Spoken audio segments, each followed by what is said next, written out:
yesterday was a good day because why? S13 is now running again. Beautiful new manifold. You wanna go check it out? Watch yesterday's video. It was awesome. So pumped on the car. So now, before the drift event, all I have to do is I have to tuck my exhaust up even more because it's like dragging. So I'll do that maybe later today when it cools off or tomorrow, but it's gotta get done. Today, what's on the agenda? I wanna play with the Black Z today. As you guys know, I got the Nismotronic for it a little while ago. I put it in, my AFR gauge was being funky. I haven't had much time to touch it. I took it out 2 days ago. When Adam was here doing his stuff, I set up the base map a little bit better so it idles a lot smoother now. And my AFR gauge seems to be working, so it's basically ready to get dyno tuned or street tuned. So we'll see if we could do some of that today once it cools off a little bit. This is a beautiful day. I've been waiting to get rid of this ugly ass MAF since the day I built this damn car. And today is the day, boys. Look at this thing. It's like breathing through a damn straw. That's probably like a 1.8-inch outlet. That's ridiculous. Not for me. Now we have other issues. We have to now get this filter to be on here somehow. What we could do is we can get this thing and put it like that. It looks pretty good, right? It'll get us out of the flow of the radiator, and there's like a little hole right there, so maybe that'll give us some air. I don't know. All right, that'll do it. I mean, it looks pretty good. You can now finally see the titanium intercooler piping underneath it. So hopefully the heat soak isn't too bad. I'm nervous because of the radiator, but I guess we'll just have to find out. All right, let's see if this thing will cold start without any pedal work.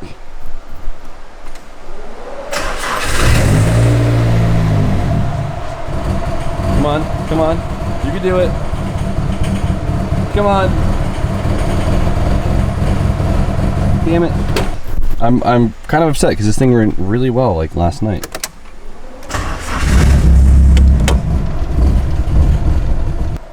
What is happening? All right, something's not right. All my values are going crazy. What did I do? All right, well, it looks like all the base calibrations are wrong too, so something's up. But B-Hole, dude. What's up, B-Hole? What's up, guys? You feeling better today? A little bit. Your head still hurt? Yeah.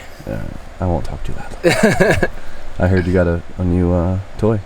I did. I got a brand new skateboard for the first time in like 10 years. You better land a kickflip on it tonight. I know how to kickflip. Come on, bro. I haven't skated in 10 years, but still, I can kickflip. Yeah? I'm going to build a board. How many tries do you think it's going to take? First try, bro. I'm going to say 11. 11 tries for a kickflip? Man, you have no faith. All right, guys, check it out. I got shitty complete. Some shitty trucks. We're gonna build it.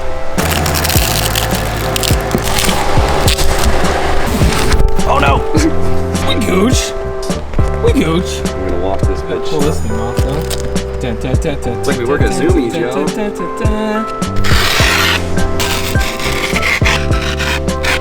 Don't mess up. Try not to.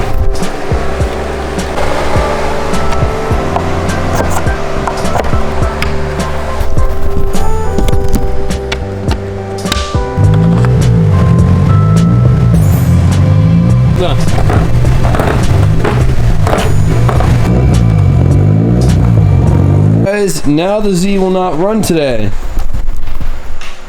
It did this last week, and then I waited a day, I touched it, and it was fine. I know it's not the MAF sensor. I know it's not. By removing the MAF, I know I didn't do anything because that was already not working anyway, so. That sucks. That really ruins my plans today. So, I really don't know what it could be. You got a third try. Third try in Converse, which is definitely not cool. In this like small ass Let's see, board. Jim, bro. Oh boy, here we go. I'm gonna launch into your car. Do it. Jesus Christ, this thing's gonna pop. All right. Added more ground. I got another ground to the map sensor, recalibrated it. We're all set. It wants to idle now, but it has this weird breakup, like it has a rev cut. And this happened to me last freaking week too, but it went away out of nowhere. So I triple checked every type of limiter on this damn car. Nothing. Hopefully, I'll come back to you guys in a few minutes and tell you how I figured it out. Well, my car is stuck in like a two-step. It's insane. So it has like a rev limiter at 2,500 RPMs. It's too consistent to not think it's a limiter. Changed everything around, not happening. But can still drive under 2,500 RPM. So we're gonna go down to my buddy's shop and we're gonna do something that I've been dying to do ever since I freaking built this car, and that is weigh the damn thing. I know a lot of people are curious how much this thing weighs, because I mean, it's more or less, this is a heavy ass car, but it's more or less we want to see how much it weighs with the SR inside of it versus the VG. Yeah, it's too bad we didn't weigh it with the VG. Automatic and everything, that's the heaviest version. Yeah. Well, this is the heaviest version they make, literally what I have right here. If I can get anywhere near 3,000 pounds, I'm gonna feel accomplished. Even this is a full weight car, mind you, back seats, trunk, everything. So let's just put that into perspective. And the wheels. It's even got side skirts. And the wheels are pretty heavy. And it has T-tops. And this super heavy, made out of iron spoiler. TT spoiler? I don't know. All right. I'm just kidding. Wanna put? Let's go. Let's go. Cold start. Beautiful. Okay.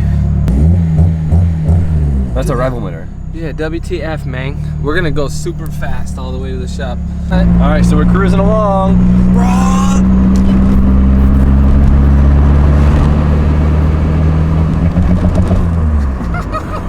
Nice 1,800 RPM rev limiter. Something funny going on with that.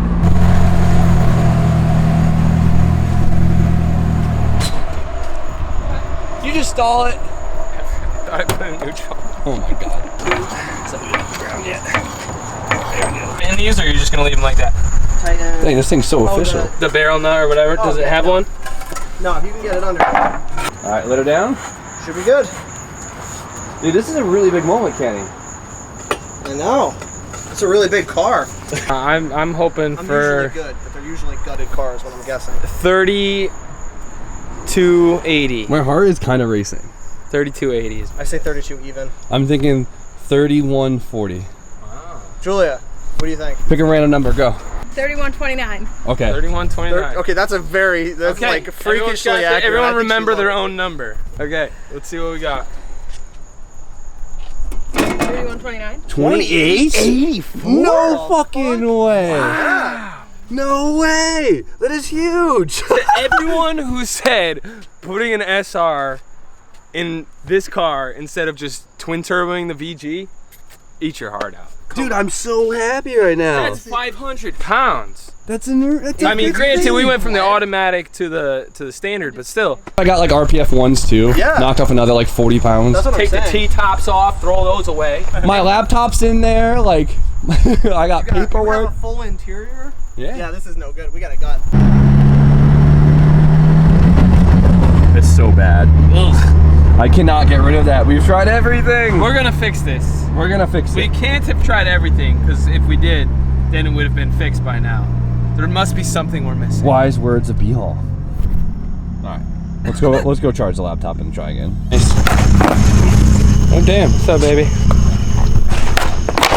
Oh, he can multitask.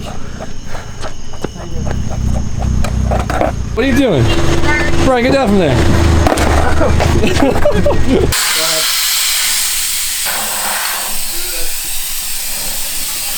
Take it down. Blow it! Fuck! Blow it!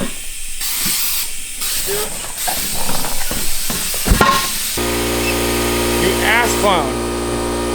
Suck. Oh, that was a big flame! Watch the hose!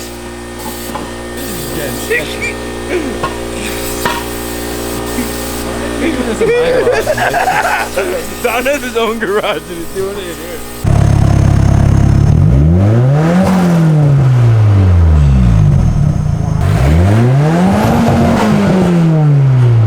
Was that it breaking up, or was that the rev limiter? That was right. So, I thought about it earlier. I was thinking, okay, what if this was a stock SR? Bypass the whole ECU shit. I was like, okay, maybe it threw itself in like limp mode or safe mode, whatever you guys want to call it. And I was thinking, like, what usually causes that? And I was like, oh, unplugging a MAF. What is the one thing I changed today that caused this whole issue? A MAF. Thinking the car is fully converted on speed density, the MAF doesn't even do anything. I unplugged the MAF, took it out, and of course, it throws itself into safe mode and won't rev past 2,500 RPMs no matter what I do. So that is something that is, I must be grounded in the ECU itself that the program can't override, which is weird. So I don't know if I have to run just to run a resistor in my MAF, or if I have to put the math back in entirely. I guess we'll have to find out. I'm happy I realized this. I wish I realized it like 5 hours ago so I could have died on the car, but whatever. What a pain in the ass. A few of you guys probably already called this watching the video, so screw me. It was the math. So you can't convert to speed density without like doing some... No, you can, because on my S13, I fully converted the speed density. My math, I don't even have math wires in my harness. I fully pulled them from the harness. I don't know if it's the ECU, it's just the Nismotronic can't override the function or what. That's why I wouldn't have assumed. I mean, I should have, because that's the only thing I did change, but I knew, whatever. I need to stop talking. Let's figure this out. Now this thing is actually running half decent. I've been dying to do some street pulls with this thing. AFR gauge seems to be working. Car seems to be working. Fingers crossed. So hopefully this goes smooth and we can get a little feel for it. Alright, so we're 11 PSI and pinned at 10, so we can pull a shit ton of fuel and we can up the boost a little bit. So.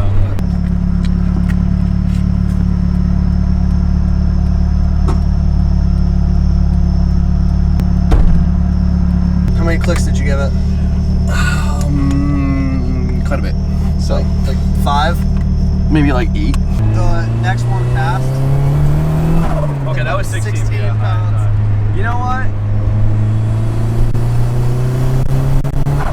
I like the 16 pounds. We're gonna pull this whole region down a little bit. You could feel it you could see it at 10. So we're just gonna do a general region because the whole area is running really rich, and then we're gonna clean it up afterwards. That's good, that's good. A little rich. Alright. So we're just gonna do this general area. We're gonna be at like a little bit pulled down.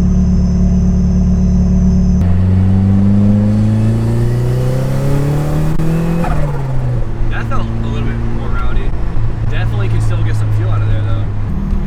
So guys, if it's not obvious right now, we're not touching the timing, we're just kind of touching the fuel. So we're keeping an eye on where our load goes on the map, and we're gonna keep an eye on our AFRs, and we're gonna try and bring our AFRs down to a target about 11.5 under boost is usually like the key for it. So right now we're holding 11.5 throughout, which is really good, but as soon as we get into higher RPMs, we dip off to 10.5, playing it safe, but we're gonna stop playing it safe and get a little close to the target. We're good. I think we're good. Okay. All right, So- log that bitch. Let's go. That's not a popo, right? Nope, that's a Camry. Perfect. That's like the opposite. Yeah.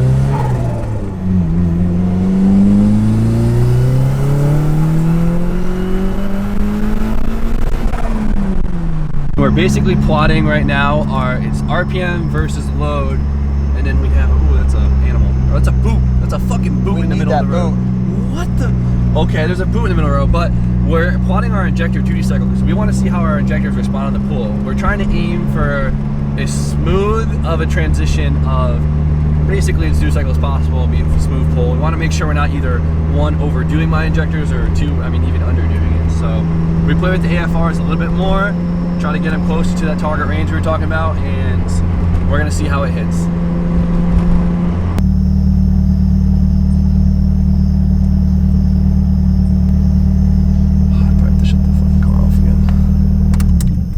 Alright, we're gonna clear the table and see how she does.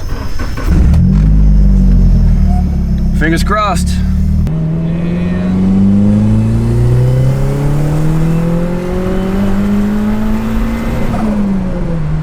And AFRs were awesome. I gotta add a little bit more fuel in the mid-range, but everything where it actually matters is we held 11.5 basically the whole time. We're well north of 100 there. Oh boy. 106. For this amount of boost, I'm gonna need bigger injectors, obviously. I mean, look at like even 70%, 85% is where you get iffy. We're gonna have to get bigger injectors if we wanna run this much boost, which I'm definitely down for doing. Or we can just try to boost down and be lame, so. All right guys, though we didn't make it on dyno today, we did do some street tuning. Me and my buddy Kenny, as you guys just saw, we went out and did a lot of pulls. We did a lot of learning together. I know it's probably not the most entertaining stuff to film, but for me, learning this tuning stuff lately, as you guys notice, I've been kind of like jumping into it, has been an awesome experience. I've always wanted to get into it. I'm learning so much in the past couple weeks. I'm so excited to learn even more. Unfortunately, we had problems with the Z today, so I wasn't able to dyno it, but we ended up finding the issue even though it was stupid, so now I can go to bed in peace tonight. So Hopefully in the next 2 or 3 days we can get the Z on the dyno and see what it actually makes. I'm feeling good. Cleaned up the fuel map pretty damn good tonight, and I'm feeling pretty confident in it. But besides that, I cannot get over the fact that this thing weighs under 3,000 pounds. Like, that is huge. Like, a huge thing about the SR swap in this car was everyone bitching about the weight. Oh, it's gonna be so heavy. But at 2,800 pounds, that puts it in 240 territory. Kind of. It gets really close. Even, I mean, and this is the heaviest model. I mean, I couldn't pick the worst Z to put the damn SR into. But 2,800 pounds is not bad. But it's super late, so I gotta go home, edit this video, and go to bed. So I hope you guys liked today's video. So you know the deal. Like, comment, subscribe. Stay tuned for more content, and I'll see you guys tomorrow.